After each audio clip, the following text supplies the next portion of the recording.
Retrouvez le débat de Smart Impact avec Veolia.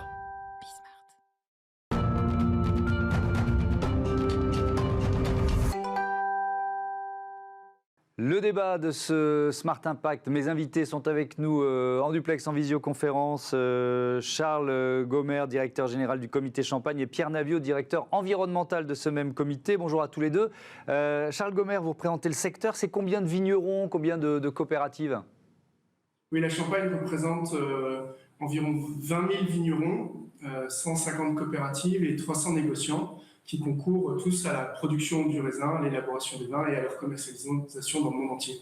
Vous venez d'annoncer un nouveau plan de développement durable de la filière, Charles Gomer, avec quel objectif ? L'objectif, c'est de répondre aux attentes de nos consommateurs qui sont d'avoir des produits qui sont plus respectueux de l'environnement et qui préservent sur le long terme la durabilité de notre filière. Pierre Naviot, si on jette là d'abord un coup d'œil dans le rétroviseur en quelque sorte, quels efforts ont été réalisés ces dernières années ? C'est une prise de conscience récente, si vous nous faites un peu la chronologie. De conscience qui remonte à une vingtaine d'années aujourd'hui, puisque le premier bilan carbone de la filière a été réalisé en 2003. Et suite à ce bilan carbone, un plan d'action qui s'appelle le plan carbone Champagne a été mis en place.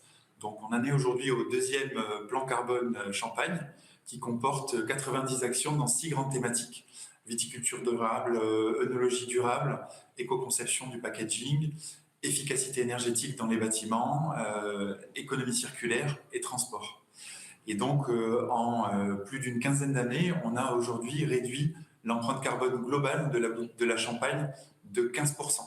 Ramené à la bouteille, on est aujourd'hui à moins 20% de CO2 par bouteille commercialisée. Et Pierre Naviot, ça veut dire qu'avec les nouveaux engagements qui viennent d'être pris, c'est quoi ? C'est une continuité ? C'est un changement d'échelle ? Vous diriez quoi ? Il y a une accélération ?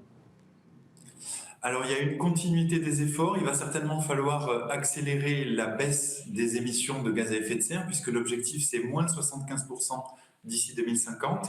La nouveauté, c'est qu'on va aussi s'intéresser aux puits de carbone, c'est-à-dire le stockage de carbone, que ce soit dans les sols de vignes, dans la plantation de haies, en pourtour des parcelles viticoles, mais aussi dans le voisinage de notre appellation, par exemple la reforestation, des projets avec les agriculteurs, la préservation de zones humides. C'est une partie qu'on avait jusqu'ici assez peu creusée parce que c'est une problématique un petit peu plus récente, un petit peu plus émergente, à laquelle il va falloir s'atteler maintenant. Charles Gomer, pour atteindre cet objectif du net zéro carbone en 2050, alors il y a beaucoup de leviers à activer. Je pense au poids des bouteilles, tiens, par exemple. Qu'est-ce que vous avez déjà fait ? Qu'est-ce qui est faisable quand on a une maison de champagne ? Le poids des bouteilles, vous avez raison, c'est un sujet très important. La bouteille est une bouteille qu'on appelle bouteille-outil, puisqu'elle est destinée à non seulement élaborer les vins, mais ensuite à suivre le vin pendant toute sa commercialisation. C'est une bouteille qui est relativement lourde pour pouvoir résister à la pression importante qui est à l'intérieur des bouteilles.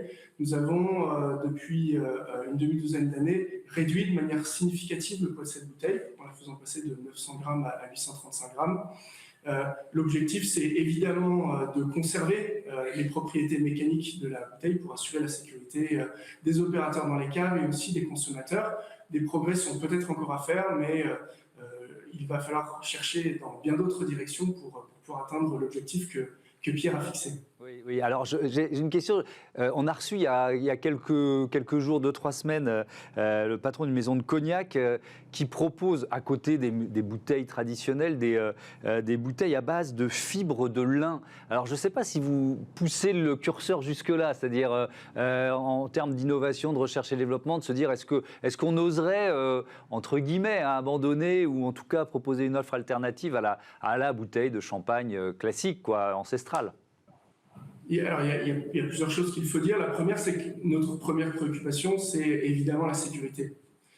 Et donc, je vous le disais il y a quelques instants, les bouteilles sont des bouteilles sous pression et il faut être prudent. Cela étant, vous avez raison de le noter, il ne faut pas se fermer de porte. Aujourd'hui, la bouteille de champagne est une bouteille traditionnellement en verre, mais on doit garder ouvertes toutes les possibilités, sachant qu'il y a déjà une chose qui est importante, c'est que la plupart des bouteilles de verre sont recyclées et l'utilisation très massive du verre vert facilite et améliore cette capacité de recyclage. Pierre Naviot, par rapport à cet objectif-là, 2050, le levier le plus efficace, le plus important déjà activé ou à accélérer, c'est lequel ? Alors, le levier déjà activé, c'est, comme Charles évoquait, l'allègement des bouteilles et aussi l'augmentation de la part de recyclé dans les bouteilles. Aujourd'hui, dans une bouteille de champagne, vous avez à peu près 90% de verre recyclé. Donc ça a été un levier très important.